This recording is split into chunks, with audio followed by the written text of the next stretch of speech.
So here I am, flying UFO and trying to stop the final boss of Terraria. But for you to understand, we must go back to when I killed the wall of flesh. Then I became able to attack the hard mode bosses, including the worms, and defeat them. Excluding the worms. Meaning I can now begin this video. So let's just get to our usual routine. Our next enemy on the list is a tulip living in the deep underground jungle. Should be easy enough. I threw my teeth at the boss. Not good enough. I tried again, but this time I built a proper arena, which helps you a lot with dodging. And after one more failed attempt... Wait, what am I saying? Freaking clutched it! Like last time, by dying after defeating the boss. I am now supposed to fight a flying thingy, but I forgot to tell you something. After defeating Plantera, we can now make a very special weapon. A flamethrower. But I now forgot to say something cool about the boss, so yeah, it has fireballs and spawns UFOs. Wait, that's not supposed to be happening right now. Okay, to be fair, the boss killed me a few times, and I won't talk about the UFOs until the end of this video. But I kept hitting him with my rainbow sword, which resulted in the horrible death of the arms dealer and nurse, meaning my payments for medications were zero, because all doctors went extinct. After another 4 minutes of throwing fireworks from the sword at the boss, I realized I forgot to activate my rage boost, and I hope that was the last time that it happened. Now the boss shoots walls of fireballs, which reminds me of jumping the rope as a kid, only if the rope was made of 1000-degree hot spikes, but because I definitely won the game as a child, I win in this boss fight too. Wait, who put that there? So, I maybe died, but I won on the next attempt. So, after examining all the loot, I went after the big rogue himself, Golem, and his house. And I'm just saying, this house gets 0 stars on Airbnb.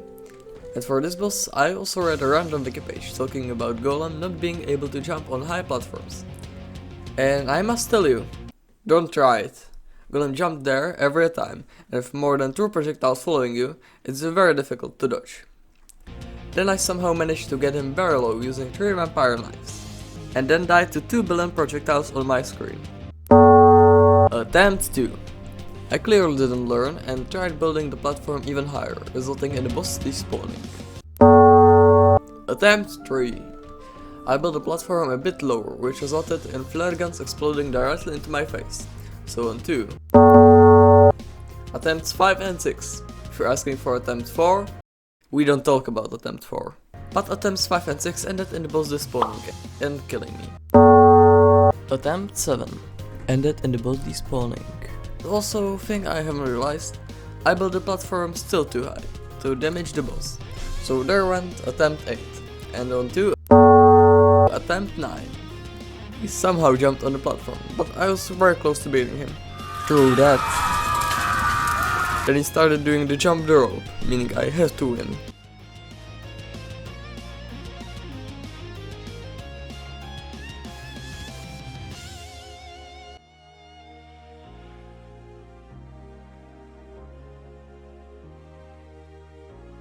And 2 minutes later, I did it, and his defeat resulted in the cultist spawning, and me being able to mine the next important resource, the scoria ore. I also got a new sword that shoots dark matter, or it could be spelled bananas. You decide. Now it's time for more bosses, but because there are a few more of them, I'm skipping all the way to Astrum Deuce, which is probably a mistake, because he's a worm, sort of. And second, the other bosses are not necessary to kill, and like any gamer, I care only about beating the mandatory ones, and for me, the worms too. Then my screen froze, and I died. Just kidding, that would definitely not happen to me, because I'm definitely a professional gamer. On the definitely same attempt, I got a cool shot of flying past the boss's projectiles and having perfect view of my NPCs dying. Oh, and did I also mention, the boss splits in two, which is also an unexpected biology fact in this video, that if you cut a worm in half at the right spot, you will have 2 living worms. The true nightmare. After a few more deaths, I found on my sword shooting the most expensive resource I found on Quora does absolutely trash damage. So for the next bosses, I will be using this hammer, which got me to a new phase, where the worm shoots its DNA as projectiles. And I actually managed to kill the boss. Meaning I can mine astral ore and throwing the Terra ore to trash.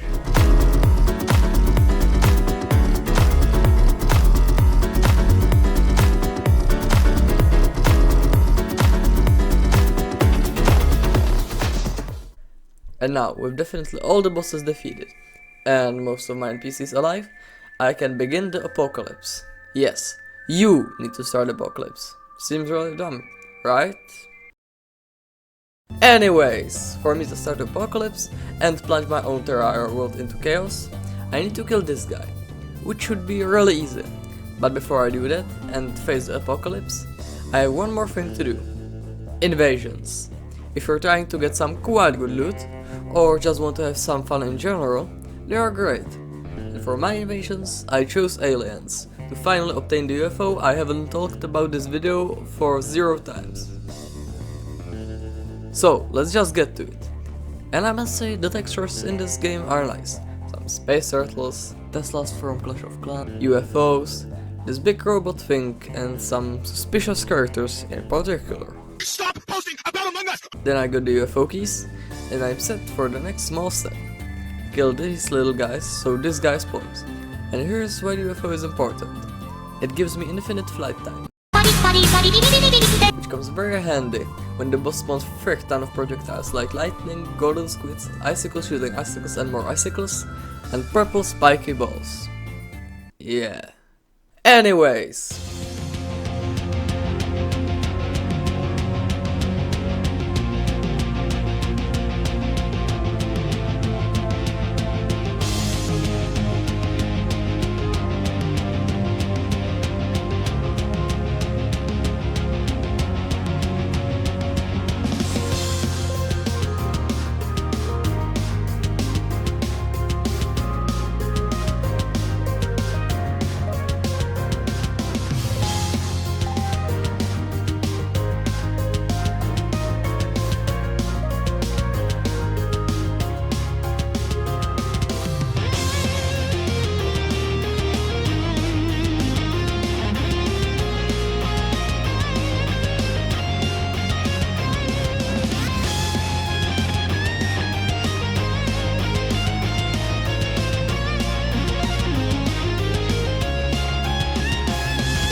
Well, I beat him through the powerful tactics of Circle, Bees, and a few more NPCs dying.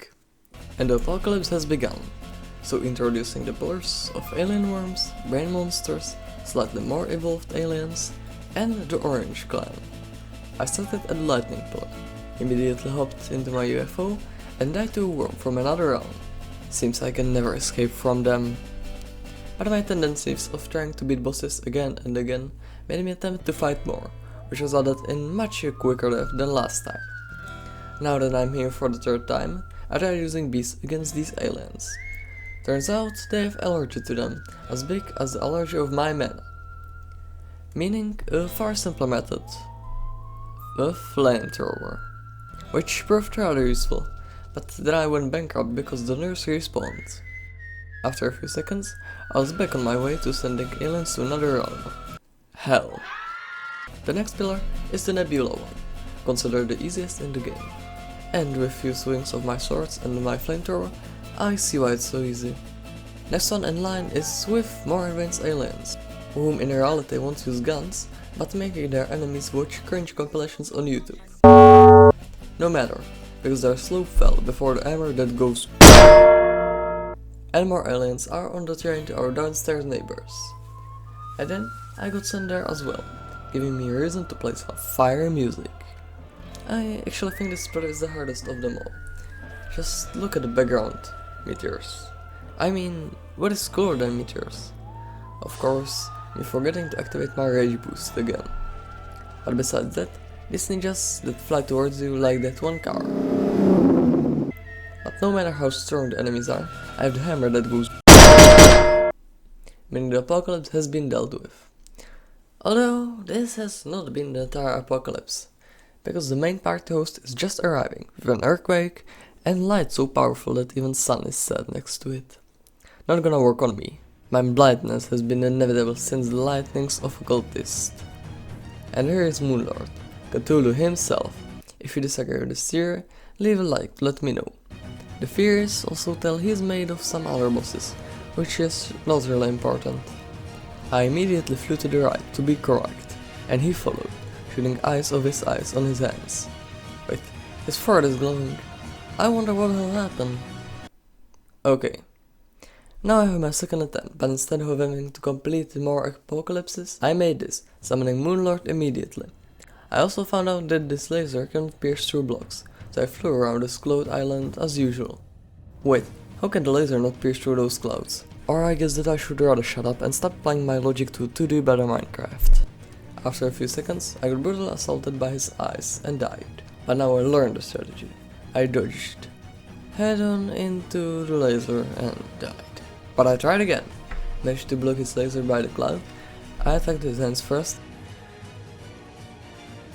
and destroyed both. Now it was the eye's turn.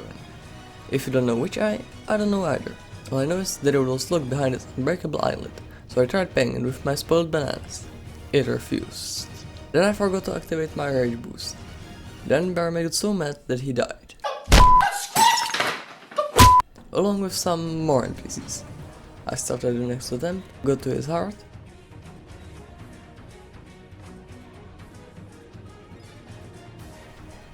and then he just died for no apparent reason. Imagine if I just ended the video right now.